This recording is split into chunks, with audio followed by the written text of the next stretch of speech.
from New Jersey. Well, I live in New Jersey. I'm from Iowa. There's an important distinction. And living in New Jersey, I learned all about corruption. Because we have this governor who likes to yell at people when they ask questions, and his aides like to close bridges. And if you haven't heard about this, then you don't watch Rachel Maddow or anything on MSNBC. But I've learned all kinds of stuff, and I know all about Chuck Schumer. So, because I used to be a lobbyist in D.C., but I worked for a nonprofit, so I was the good kind. So no throwing any of the fruit that's left from the break. When you hear Citizens United, how many of you get pissed off? Okay, good. And how many of you, after everything you've heard today, are eager, excited to do something? Great. How many of you want to go to jail? Okay, me neither, but there is an app for that.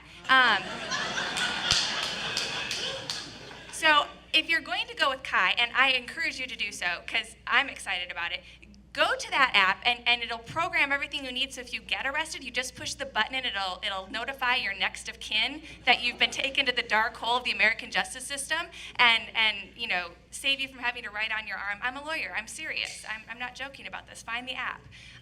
So anyway, it does. See? Rachel Maddow speaks truth. No. Yeah, anyway, I can talk to you about it afterwards. I came from New Jersey today to be here with you guys because I believe in citizen action. I don't march, but I talk. And I think that everybody should be talking more to their elected officials. And we don't. So, I'm with Kai. We need all options on the table. And so mine is not as sexy, but I think it's doable. And I'm here to teach you a little bit about it and to walk through some of the options because it's what I do. And I'm so passionate about it. I came from New Jersey on the red eye, and I'm going back on the red eye.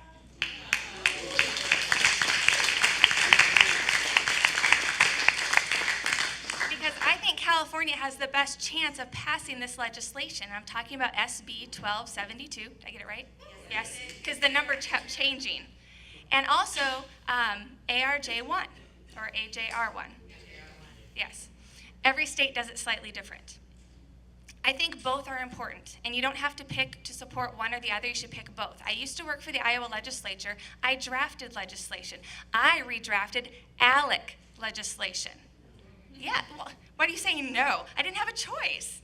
If a Republican legislator wanted legislation passed, they had to bring it to the Iowa Council's office. I was a member of the Iowa Council. So we had to take that legislation and make sure it would be consistent with the Iowa Constitution, redraft it so it would work with the Iowa Code, and then give it back to them. It was my job. I didn't have a choice. Did I like it? No, but that was my job, and I did it. I didn't always know it was ALEC legislation because they're very good at hiding it.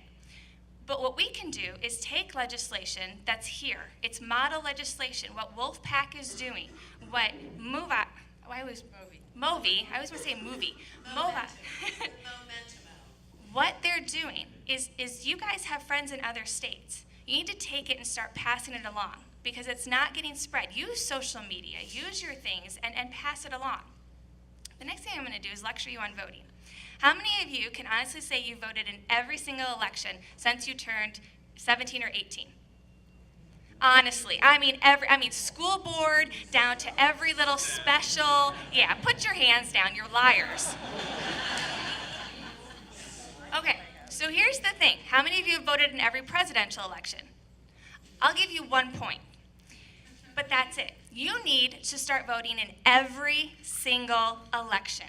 Because you saw in Pay to Play, and you heard from your own council people, or your own state assembly people, how few people are actually involved. And the one thing that you have in your arsenal is a voting record. To be a registered voter and actually fucking vote. Okay? And now I'm not sure what California's laws are, I apologize, but for example in Iowa, you can register for the primary the day of. So if you can register for I don't know if you can vote for, in here you changed it so you can vote for anybody, right? Republican, Democrat. Vote for the person you think will do the least harm, but isn't necessarily your favorite person, so you don't get the crazy people, okay?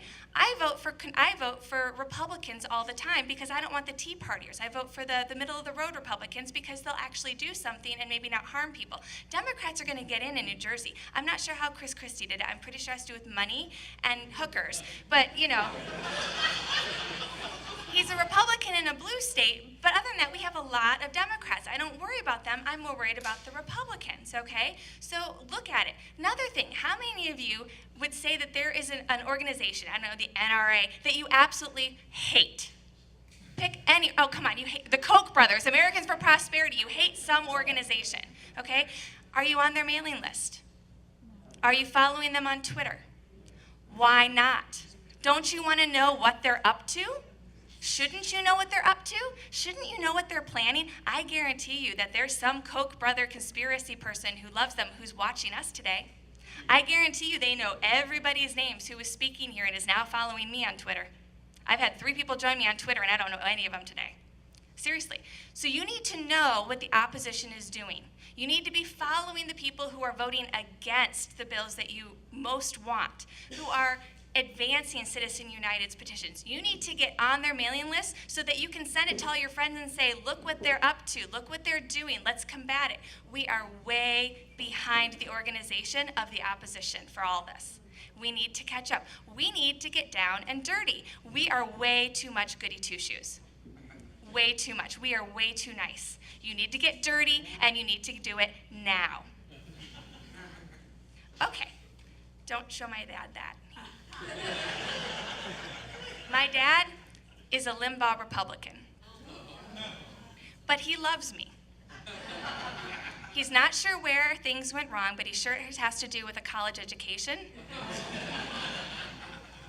And he's not sure where my life is going, but he will defend to his dying breath my right to be here today talking to you, even against Rush Limbaugh. All right, so how many of you have ever actually shown up at your representative, at your mayor, at your city council, at a senator's office to talk to them about an issue? Awesome. Was it scary? Okay. It shouldn't be scary because they represent you. They are accountable to you, and no matter how much money the Koch brothers or Walmart or the labor unions throw at them, they can't actually show up at the polls and vote for you. They actually should be paying money for your votes because you're the ones that influence the elections. Now, they're trying to change that in some states, right? They're trying to limit the Sunday voting, the expanded voting. They're trying to prevent people from doing balloting, what's it called, the mail-in balloting. But if you can vote, you have all the power. They can check to see how often you vote. Did you know that? That it's public record.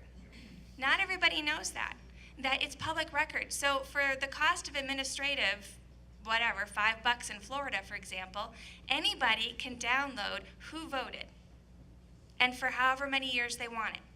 So if you are starting to become a squeaky wheel or an annoying asshole to some legislator, they will send a staffer to find out, is this person really worth my time? And that is when your voting record comes in handy. Because if it shows that you are voting all the time, then they have to pay attention to you because you are going to show up at the polls. All right, so lobbying. It's a dirty word, right? People go to jail about it, right? It's not a dirty word.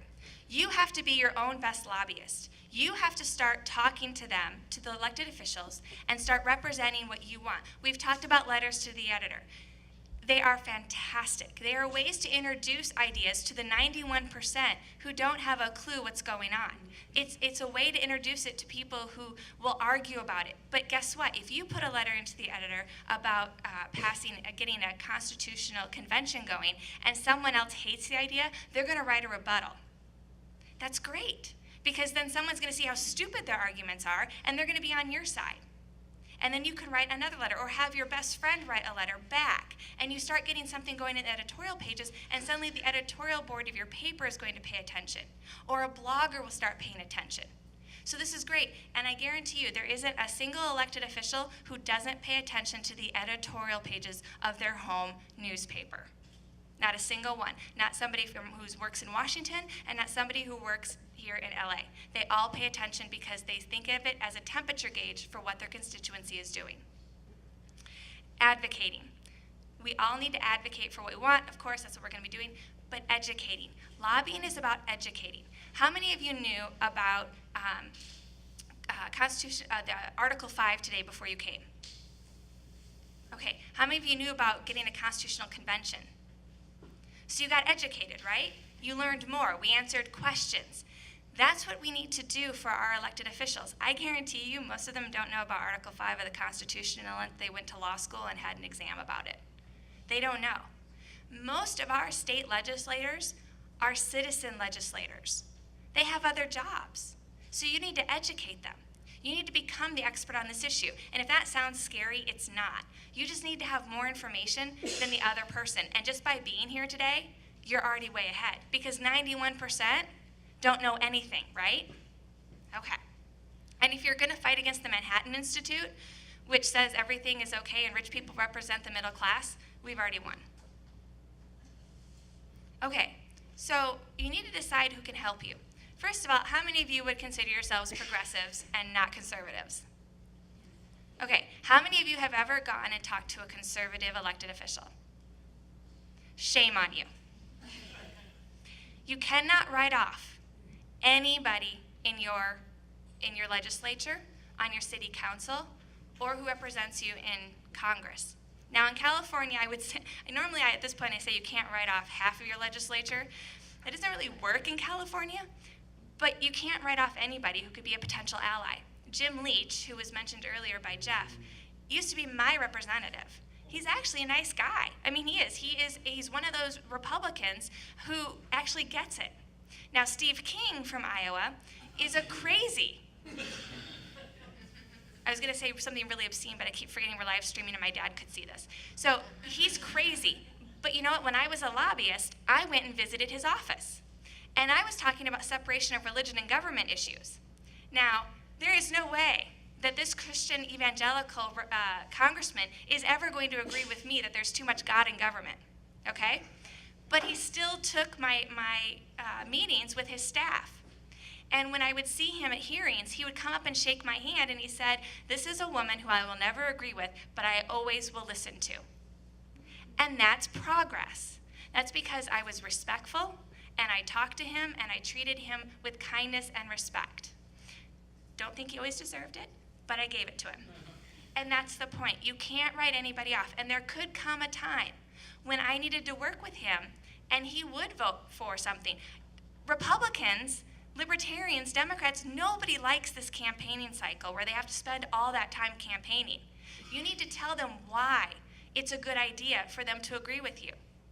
So come up with those reasons. It's a good idea. Why? You don't like campaigning. Don't you want to be home more to watch your kids' games? Don't you want to not have to DVR the NBA finals? Don't you want to, be home more with your spouse? Or don't you want to go on more fishing trips that don't cause ethics committee complaints? I mean, whatever it is, come up with reasons why they shouldn't have to fundraise all the time. Make it in their best interest. We are all inherently selfish creatures.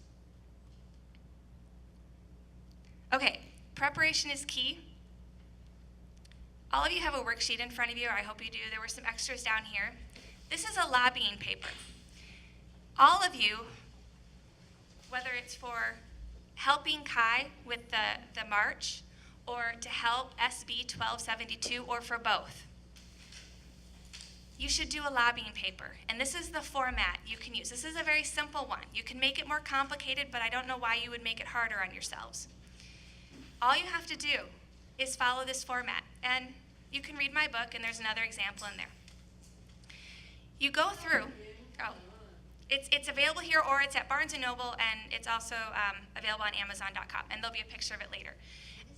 It's called the Citizen Lobbyist, and I have no problem in pushing it because it's a handbook, and it's meant to help people, and so I'll do more later. But the point is that let's say we're going to do 1272, okay? So we want them to pass the bill, which is going to put the ballot initiative before everyone this fall, okay? So you want to convince, all of you have different representatives. Well, how many of you are from the actual Los Angeles area? Who has Gatto as a representative? Okay. So you have some different ones, and this is good. So you can go with each other, so you don't have to all go separately. You can go as a group, just as long as each one of you is a constituent of whoever you're going to see. What you want to do is title it End Campaign, or End... it's called the Overturned Citizens United Act. And you can title it that. Pass this act, and put the title in it. It's really easy. Just make it simple. And then come up with 3 statements of fact of why this is a good idea. Why we want Citizens United overturned. Do you think after today you can come up with 3 reasons? Yeah? 3 facts? Then you come up with 3 persuasive reasons, and that's what I was talking about. Why is it good for them? It will cut out the fundraising cycle, the endless fundraising cycle for the elected officials. It will return the power back to the people. Come up with some persuasive ones that aren't necessarily facts, but and they are facts, but they're persuasive. They give them, and come up with those 3. And then you have a demand. And your demand is that they vote for it. That's it. Vote yes to pass this. And then do a follow-up. You do a second demand. And that's to vote to pass AJR1. And you write out what it is. That's it. And the reason you do this is because when you go and you visit them, you're going to have one-on-one contact. It's probably not going to be with your elected official. It's most likely going to be with an intern or a staffer. And that's okay, because there is no possible way with 5,000 votes every 2 years that your representative in the State House knows everything about every vote. So they farm out information, and they farm out assignments to all their staff to get them information for the votes. So whoever you talk to is the most important person to make that decision, because they're going to make a recommendation. And that leave behind that you write is going to be their key to drawing up a summary about your visit. Because every visit that you make, every legislative visit that a staffer has, they have to write up some little summary to give to their boss. And you want them to have something to remember you by besides he wore flip-flops or they were nice. And there's all kinds of stuff in the book that tells you exactly, more details and things. But this is it, and it's not hard to do. And then you put your name at the bottom. And if you're representing a group, if you have the group's permission to say you're representing them, you can put that on there too, and put your email. Just make sure you're willing to be part of the government record when you put your information down. Don't put anything down that you don't want part of the public record. If you're there as a private citizen, that's perfectly fine too. There's nothing wrong with that. We're running short on time, so I'm going to skip this. But one thing I'm going to say is always be nice to the gatekeeper. Whoever you meet first when you walk into the door, whenever you're meeting with anybody, be nice to them. I once walked into a congressman's office on Capitol Hill, and he was sitting behind the desk looking for paper clips. And it was a good thing I knew who he was. I mean, I recognized him. But, I could have been rude. I might have, said something inappropriate. Always be nice to the gatekeeper, because they're the ones who have the keys to getting you into the back office. They're the ones who are going to make you sit and wait. And you know what? It's just good policy to be nice to people.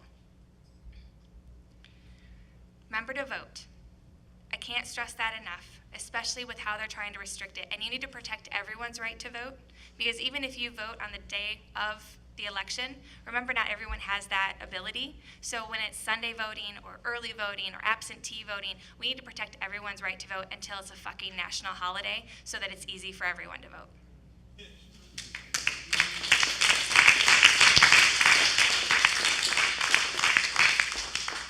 Know thy enemy. Get on their mailing list.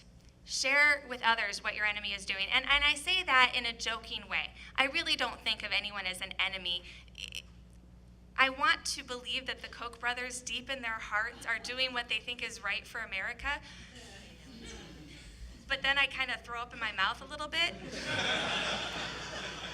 And I think it's more like the Grinch's heart, and it's more what's right for their pocketbooks. But, most people who they rile up and get excited really think they're doing what's best for America. So it's really hard to hate or get angry at people who you think are completely wrong about the direction this country is going, because they think it's going in the right direction. So if you can use logic and reason rather than yelling and shouting to convince them, I think that's always the better way to do. And remember that citizen lobbying is a long-term commitment. You have to make a commitment to engage with your elected officials. Most of them are going to become incumbents. We don't see turnover a lot, right? Especially with the gerrymandering that's gone on and the way politics works right now. You need to make a commitment, because the more often you show up, the more often they see your face, the more often you are the expert on something, they're going to call you, or a staffer might email you, and you will become the person they turn to on progressive issues or on this issue, because I would love for it to happen in 3 or 5 years, and my fingers are crossed if I believed in luck, and I believe in the power of people.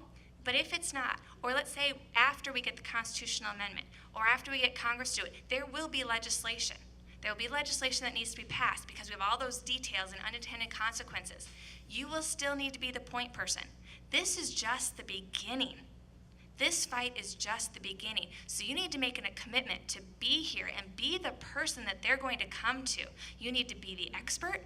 You need to be reliable. You need to have the facts. Don't ever lie about what the other person's doing. Don't ever lie about the other side is doing. Always know what they're doing so you can tell them why the other side is wrong. And we will succeed.